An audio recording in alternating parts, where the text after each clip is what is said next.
Friends, this is Rajesh. Welcome to RDN Study. So friends, আজকে আমরা English pedagogy থেকে practice set শুরু করব এবং প্রত্যেক দিন আমরা 20টি করে 20টি করে প্রশ্ন নিয়ে আলোচনা করব। তো আমরা প্রায় 15 থেকে 20টা প্র্যাকটিস সেট নিয়ে আলোচনা করব এবং প্রত্যেকটি প্র্যাকটিস সেট যদি আপনারা দেখেন এবং ভালোভাবে নোট করে রাখেন বা আমি যখন আপনাদেরকে নোটস প্রোভাইড করব টেট্টুর, এগুলো পেয়ে যাবেন। তো এগুলো যখন পড়ে যাবেন তাহলে আশা করি আপনাদের ইংলিশ যে প্যাডাগজি রয়েছে তা নিয়ে কোনো প্রবলেম হবে না। তো এখন প্রশ্ন হচ্ছে, আপনাদেরকে বললাম যে 15টা থেকে 20টা প্র্যাকটিস সেট নিয়ে আলোচনা করব। তো আসলে করব কিনা, তো আজকে দেখে নিন যে সত্যি করব। তার কারণ হচ্ছে আমি পিডিএফটা কিন্তু তৈরি করে নিয়েছি। জাস্ট প্রত্যেক দিন 20টা করে প্রশ্ন এমসিকিউর মাধ্যমে আলোচনা করব। আপনাদেরকে প্রশ্নগুলো দেখিয়ে দিই, আপনারা দেখুন। একদম টোটাল প্রশ্ন দেখুন কতগুলি। দেখুন একদম স্টার্ট হয়েছে 1 নম্বর থেকে, আপনারা দেখতে থাকুন যে লাস্ট পর্যন্ত আপনাদেরকে দেখিয়ে দেবো যে কতগুলো রয়েছে এই পিডিএফে। এবং এই পুরো পিডিএফটা নোটের সঙ্গে কিন্তু আপনারা পেয়ে যাবেন। যারা টেট্টুর নোটস নেবেন, মার্চের ফার্স্ট উইক বা সেকেন্ড উইকে আমরা টেট্টুর যে নোটসটা রয়েছে এটা প্রোভাইড করব। তো দেখে নিন, আগে আপনাদেরকে দেখিয়ে দিই যে কিভাবে তৈরি করা হয়েছে। তাহলে দেখুন এখানে একদম সিস্টেমেটিক রয়েছে, দেখুন 323টা। ঠিক আছে, তাহলে আপনারা দেখতেই পেলেন। এখন আমরা প্রথম থেকে স্টার্ট করব। তো আপনাদেরকে আগেই দেখিয়ে দিলাম, তার কারণ হচ্ছে আপনাদেরকে যদি দেখিয়ে দিই তাহলে আপনাদের সুবিধা হবে যে কতগুলো প্র্যাকটিস সেটে আমরা ইংলিশ যে প্রশ্নগুলো রয়েছে এগুলো নিয়ে আলোচনা করব। এবং এই 327টি প্রশ্ন রয়েছে, এইগুলো বাছাই করা প্রশ্ন বিভিন্ন কম্পিটিটিভ এক্সাম, সিটেট, হ্যাঁ অন্যান্য যে স্টেটগুলোর এক্সাম হয় এখান থেকে, প্লাস আমি ইম্পর্টেন্ট থেকে ইনক্লুড করেছি। তো আশা করি এগুলো আপনাদের কাজে আসবে। তাহলে দেখুন প্রথম যেটি রয়েছে এটি হচ্ছে প্রথম থেকে আমরা স্টার্ট করি এবং এমসিকিউর আকারে, যেন আপনাদের ইংলিশ প্যাডাগজিতে কোনো প্রবলেম না হয়। তো আমাদের যে প্রথম প্রশ্ন এটা হচ্ছে, which of the following is a pre requisite two learning A language. কোনো একটা ল্যাঙ্গুয়েজ যদি আমরা শিখতে চাই, লার্নিং করতে চাই, আপনারা জানেন ল্যাঙ্গুয়েজ লার্নিং এবং একুইজিশন রয়েছে। আমি এই টপিকটা নিয়ে কিন্তু আমার যে ইংলিশ প্যাডাগজির যে প্লেলিস্ট রয়েছে এখানে কিন্তু আলোচনা করেছি। তো এখানে বলা হচ্ছে, which of the following is a pre requisite two learning A language. কোনো একটা ল্যাঙ্গুয়েজ যদি আমরা শিখতে চাই, লার্ন করতে চাই, সর্বপ্রথম আমাদের কি দরকার।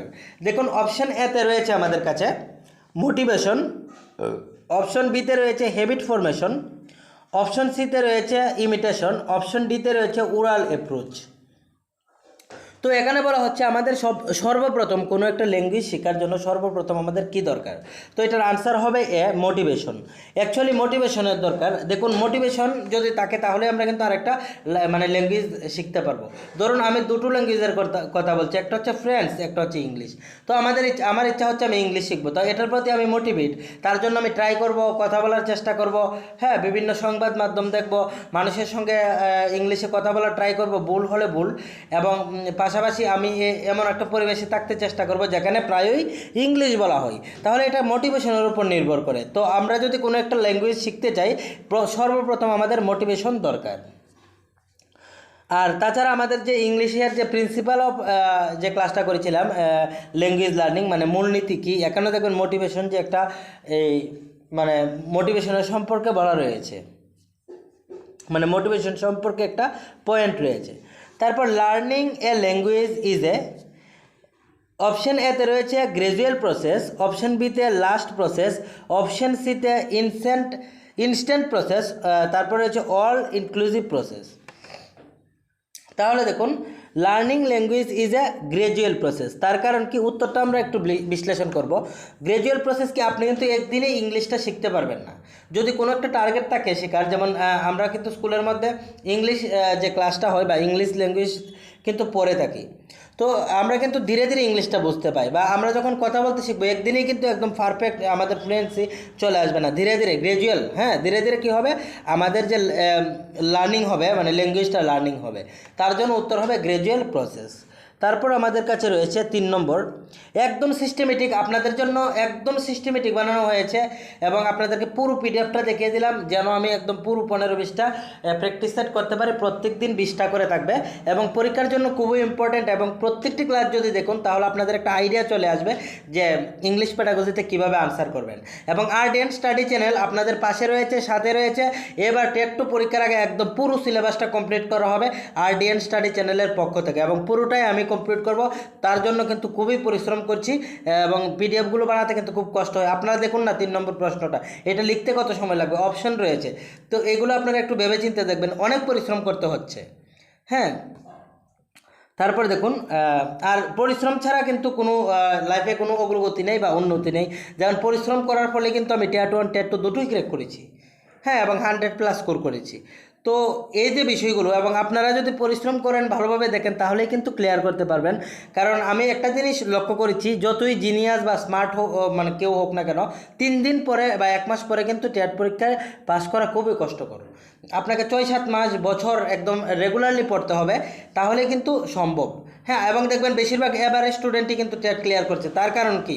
কারণ তো আপনাকে একটা কন্টিনিউয়াস প্রসেসের মাধ্যমে যেতে হবে এবং অনেক দিন পড়তে হবে, তাহলে কিন্তু এই বিষয়গুলো আমাদের আয়ত্তে আসবে। তারপর দেখুন, which of the following is considered as a great এটা হচ্ছে ডিটারেন্টস টু লার্নিং ইংলিশ। দেখুন, এখানে বলা হচ্ছে আমরা যে একটা ইংলিশ যে লার্নিং করব, তার জন্য সবচেয়ে অসুবিধা বা প্রবলেম ক্রিয়েট করে কোন জিনিসটা? অপশন এতে রয়েছে lack of opportunity for the peoples to listen and use English outside the classroom. B নম্বরে রয়েছে English is a difficult language to learn. এটা ভুল, ইংলিশ কখনো ডিফিকাল্ট, কোনো ল্যাঙ্গুয়েজই ডিফিকাল্ট না। হ্যাঁ, আমরা যদি অ্যাকুইজিশন করি, প্র্যাকটিস করি, প্রত্যেক দিন করি, সবগুলোই সহজ। না হলে ইংল্যান্ডের ছেলে মেয়েরা কীভাবে ইংলিশে বলে? যদি ডিফিকাল্ট হতো, তারা এই পরিবেশটা পেয়েছে, তার ফলে বলতে পারে। আর ইংল্যান্ডে যারা রয়েছে তারা তো আর বাংলা বলতে পারছে না, তাদের জন্য বাংলা ডিফিকাল্ট। সত্যি কি বাংলা ডিফিকাল্ট? না, কোনো ল্যাঙ্গুয়েজই ডিফিকাল্ট না। এটা পরিবেশের উপর, সামাজিক প্রতিক্রিয়ার উপর, পরিবারের উপর, আমাদের যে নেইবার রয়েছে, প্রতিবেশী রয়েছে, এগুলোর উপর কিন্তু নির্ভর করে। তাহলে এটা হচ্ছে না। তারপর রয়েছে ইংলিশ ফোনিমস আর এখানে কী লেখা আছে আনস্ক্রিপেলাস, এটাও বল। English has a vast vocabulary, এটাও বল। ইংলিশের অনেক ভোকাবুলারি রয়েছে, তার জন্য ইংলিশ শিখতে অসুবিধা, এটাও না। অ্যাকচুয়ালি এটার আনসার কী হবে? আনসার হবে অপশন এ। দেখুন কী লেখা আছে, ল্যাক অফ অপরচুনিটি, মানে আমাদের যে আমরা অপরচুনিটি কম পাই। হ্যাঁ, অপরচুনিটি কম কার জন্য? পিপলস, স্টুডেন্টদের জন্য। টু লিসেন, কোনো একটা ল্যাঙ্গুয়েজ শুনতে, মানে ধরুন আমরা যেমন প্রত্যেক দিন কিন্তু ঘুম থেকে উঠে বাংলা শুনতে পাই, এরকম কিন্তু ইংলিশ শুনতে পাই না। তো এটা একটা। আরেকটা হচ্ছে use English outside the classroom, এবং ক্লাসের থেকে বের হয়ে গেলে কিন্তু ইংলিশ আর কেউ ইউজ করছে না, চারপাশের মানুষগণ, তার জন্য কিন্তু আমাদের অসুবিধা ক্রিয়েট হচ্ছে। কিন্তু আপনি যখন একটা জায়গার মধ্যে ইংলিশ বলে 2-3 বছর এমনি থাকেন, আপনি কিন্তু ল্যাঙ্গুয়েজটা অ্যাকুইজিশন করে নেবেন, ধীরে ধীরে কিন্তু ইংলিশটা বলতে শেখা যাবেন। তো তারপরে রয়েছে 4 number, language acquisition can be automatically attend. This statement is favoured by. Option এতে কগনিটিভ, বিতে বিহেভিয়ারিস্ট, সিতে রয়েছে বোথ অ্যান্ড বি, এবং ডিতে রয়েছে নান অফ দ্য অ্যাবাভ। তো আনসার হবে কগনিটিভ। এখানে বলা হচ্ছে ল্যাঙ্গুয়েজ অ্যাকুইজিশন, তো এটা কগনিটিভের ব্যাপার। আর আমি যে স্টেটমেন্টে ক্লাস করেছি, এখানে বলেছিলাম কগনিটিভ বিষয়টা হচ্ছে রিলেটেড টু ব্রেইন। হ্যাঁ, যেমন ইমাজিনেশন, তারপর হচ্ছে থিঙ্কিং, রিজনিং স্কিল, হ্যাঁ, ক্রিয়েটিভিটি, এই যে বিষয়গুলো, চিন্তাধারা, হ্যাঁ, প্রবলেম সলভিং, এগুলো কিন্তু কগনিটিভের পার্ট। আর আমি কিন্তু ল্যাঙ্গুয়েজের ব্যাপারে বলেছিলাম, যে যারা স্টেট পয়েন্টে ক্লাস করেছেন তারা জানেন যে ল্যাঙ্গুয়েজ যদি আসে তাহলে কিন্তু আমাদের কগনিটিভে আনসার করতে হবে, আর যদি কগনিটিভ না থাকে তাহলে কিন্তু আমাদের সোশ্যাল ডেভেলপমেন্টটা আনসার করতে হবে। যারা এই ক্লাসটি দেখবেন তারা কিন্তু এটার সঙ্গে কানেক্ট করতে পারবেন। তারপর language acquisition occurs only when first option, the child is taught the rules of grammar, the child is given an award, তারপর the child has exposure to the language, তারপর রয়েছে the child absorbs the language without conscious attention। তো প্রশ্নটা হচ্ছে language acquisition occurs only when, কখন ঘটে? এখানে লেখা আছে the child has exposure to the language. হ্যাঁ, এটাই হবে আনসার। আর দেখুন এখানে কি বলা হচ্ছে, the child is taught the rules of grammar. এটা ভুল, কারণ এটা লার্নিংয়ের ক্ষেত্রে হতে পারে। যেমন ইংলিশ আমরা যখন লার্নিং করি অনেকগুলো রুলস শিখি। চিলড্রেনকে যখন অ্যাওয়ার্ড দেওয়া হবে অপশন বিতে, অ্যাওয়ার্ডের জন্য কিন্তু ল্যাঙ্গুয়েজ কিন্তু অ্যাকুইজিশন হবে না, লার্নিং হবে না। অ্যাওয়ার্ড দিয়ে কিছুই হয় না, এটা হচ্ছে এক্সটার্নাল অ্যাওয়ার্ড। দুটো অ্যাওয়ার্ড আছে, মানে অ্যাওয়ার্ডটা এক্সটার্নালের মধ্যে পড়ে মোটিভেশনের। যখন আমরা মোটিভেশন নিয়ে পড়বো তখন এটা আপনারা ক্লিয়ার হয়ে যাবে। তারপর ডিতে রয়েছে the child অ্যাবজর্বস the language without conscious attention. যদি এখানে কি আছে, the child observes the language without conscious attention, the language equation occurs only when. হ্যাঁ, আমাকে একটু দেখতে হবে, আমার কাছে কিন্তু ডি আনসারটাই ক্লিয়ার লাগছে। অ্যাকচুয়ালি উইদাউট কনসিয়াস প্রসেস কিন্তু ল্যাঙ্গুয়েজ একুইজিশন। আপনাদেরকে কমেন্ট বক্সের মাধ্যমে জানিয়ে দেবো, কারণ আমরা জানি একুইজিশন হচ্ছে উইদাউট কনসিয়াস প্রসেস, মানে আমরা আনকনসিয়াস প্রসেসে কিন্তু আমরা একুইজিশনটা করে নিই। হ্যাঁ, লার্নিংয়ের ক্ষেত্রে কিন্তু আমাদের কনসিয়াস প্রসেস মনোযোগ দিয়ে পড়তে হয়। তো আমাকে এটা দেখতে হবে। 5 নম্বরটা আমি স্টার দিয়ে রাখলাম, এবং আপনারাও কমেন্টে জানাবেন এবং আমিও কমেন্টের মাধ্যমে জানিয়ে দিতে চেষ্টা করব। এবং আপনারা যারা নোটস নেবেন, যদি ডি নম্বরটা আনসার হয় তাহলে কিন্তু আমি এই যে এখন যে সি যেটা একদম বোর্ড হয়ে রয়েছে এটা আমি সরিয়ে ডিতে করিয়ে দেব। তারপর দেখুন, mother tongue influence can be effectively minimized in the classroom by. আমরা কীভাবে মাদার টাংকে ক্লাসরুমের মধ্যে মিনিমাইজ করতে পারি, কমাতে পারি? কারণ আমাদের উদ্দেশ্য হচ্ছে ইংলিশ শেখা, আর আমাদের মাদার টাং হচ্ছে যারা বাঙালি, বেঙ্গলি বা ককবরক। তো আমরা ইংলিশ শিখতে গেলে আমাদের যে মাদার টাং রয়েছে এটা কীভাবে মিনিমাইজ করতে পারি, বা যখন সেকেন্ড ল্যাঙ্গুয়েজ শিখবো তখন প্রথমে রয়েছে using the mother tongue more often. এটা হবে না। Giving example from the mother tongue দিয়ে যদি এক্সাম্পল দিই তাহলে এটা মিনিমাইজ কীভাবে হবে? এটা তো ম্যাক্সিমাইজ হয়ে যাচ্ছে। Giving a lot of exposure in the target language. তারপরে হচ্ছে giving inputs from the target language in a simple graded manner. এটাই হবে answer. Actually giving inputs from the target language, তাদেরকে কী করে টার্গেট ল্যাঙ্গুয়েজের দিকে নিয়ে আসা, এবং একদম সিম্পল ওয়েতে এবং গ্র্যাজুয়াল ম্যানারে ধীরে ধীরে এটা করতে হবে। তারপর রয়েছে দেখুন, a child has to use higher order or mental process such as intelligence or reasoning in which type of learning? দেখুন এখানে প্রশ্নটা আবার বলছি, a child has to use higher order or mental process. একটা চিলড্রেন কী করে, সে higher order thinking করে বা মেন্টাল প্রসেস করে, such as intelligence or reasoning স্কিলের মতো কাজকর্ম করে। In which types of learning, এটা কী ধরনের লার্নিং? এটা কি motor skill learning? Motor skill আমি বলেছিলাম জি স্টেটমেন্টে ক্লাস করানোর সময়, এটা হচ্ছে শরীরের সঙ্গে যুক্ত মোটর স্কিল, গ্রোস মোটর, হ্যাঁ, ফাইন মোটর, এগুলো বলেছিলাম। তারপরে হচ্ছে স্পিকিং। তো স্পিকিং নয়, কেন হবে concept learning. Actually concept learning হচ্ছে বলেই সে কী করতে পারছে, রিজনিং করতে পারছে, ইন্টেলিজেন্স যে বিষয়গুলো রয়েছে এগুলো দক্ষতার সঙ্গে করতে পারছে। তার কারণ হচ্ছে কি, তার মেন্টাল প্রসেসের মাধ্যমে এগুলো করছে। তো মেন্টাল প্রসেস করতে গেলে আমাদের কনসেপ্টের দরকার। কনসেপ্ট লার্নিং কেন হয়ে যাবে উত্তর। তারপর ভেরি ইম্পর্টেন্ট, এই ধরনের প্রশ্ন কিন্তু প্রায়ই আমরা টেট এক্সামের মধ্যে দেখি। Which of the following is not effectively which of the following is not correctly matched. কোনটা কারেক্টলি ম্যাচ করছে না? দেখুন বিএফ স্কিনার, তাহলে বিএফ স্কিনার ল্যাঙ্গুয়েজ, এখানে বলা হচ্ছে ল্যাঙ্গুয়েজ লার্নিং ডিভাইস এলইডি। আমি কিন্তু বলেছিলাম জিয়া স্টেটমেন্ট ক্লাসে যে নম চমস্কি এটি ল্যাঙ্গুয়েজ লার্নিংয়ের ক্ষেত্রে দিয়েছিলেন এলইডি, ল্যাঙ্গুয়েজ অ্যাকুইজিশন ডিভাইস, এবং চমস্কি বলেছিলেন যে যারা রয়েছে মানব মস্তিষ্কে একটি ডিভাইস রয়েছে যার ফলে মানুষ কথা বলতে পারে। তো অ্যাকচুয়ালি এটা হয়ে যাবে চমস্কির সঙ্গে, তাহলে এটা ভুল হচ্ছে, মানে বিএফ স্কিনার হয়ে যাবে থিওরি অফ অপারেন্ট, যিনি ইঁদুরের উপর করেছিলেন, আর চমস্কি হয়ে যাবে language learning. Pavlov the theory of classical, এটা কারেক্ট। তাহলে আমাদের এখানে প্রবলেম হচ্ছে এ এবং সি, এ এবং সির মধ্যে গন্ডগোল রয়েছে। তাহলে দেখুন এখানে আনসার হচ্ছে এ অ্যান্ড সি। হ্যাঁ, তো পরবর্তী প্রশ্নতে আমরা চলে যাচ্ছি। আমাদের কি ক্লাসটা বড় হয়ে যাচ্ছে, তাহলে আমরা প্রত্যেক দিন 10টা করে প্রশ্ন নিয়ে আলোচনা করব। দেখুন আপনারা জানাবেন আজকে দেখি 15টার মতো করতে পারে কিনা, ভিডিওটা তো অনেক বড় হয়ে যাচ্ছে। 9 number, state which is not true in context of learning and acquisition. বলা হচ্ছে লার্নিং এবং অ্যাকুইজিশনের ক্ষেত্রে কোনটা কারেক্ট নয়, নট ট্রু। একদম ভালোভাবে নোট মানে ফোকাস করবেন, নট ট্রু মানে ফলসের কথা বলা হচ্ছে। Acquisition is a natural process, right. Acquisition natural process আমরা জানি, এটা হবে রাইট। তারপর লার্নিং ইজ এ কনসিয়াস বা কন্টিনিউয়াস প্রসেস, সঠিক। লার্নিং কিন্তু কন্টিনিউয়াস প্রসেস, যত কন্টিনিউয়াসলি করবেন ততই লার্নিং হবে। তারপর হচ্ছে learning result in subject proficiency, এটাও সঠিক, কিন্তু ডি নম্বরে রয়েছে acquisition helps in cognitive abilities, এটা ভুল হবে। অ্যাকুইজিশন কিন্তু কগনিটিভ এবিলিটিসকে হেল্প করে না, বরঞ্চ কগনিটিভ এবিলিটিস অ্যাকুইজিশনকে হেল্প করে। তাহলে এখানে ডি নম্বরটা হচ্ছে ভুল, আর যেটা ভুল এটাই সঠিক, কারণ আমাদেরকে কি জিজ্ঞেস করা হয়েছে, এখানে বলা হচ্ছে নট ট্রু মানে ফলস, তাহলে উত্তর হবে ডি। উত্তর কী হবে? ডি। আশা করি আপনারা বুঝতে পেরেছেন।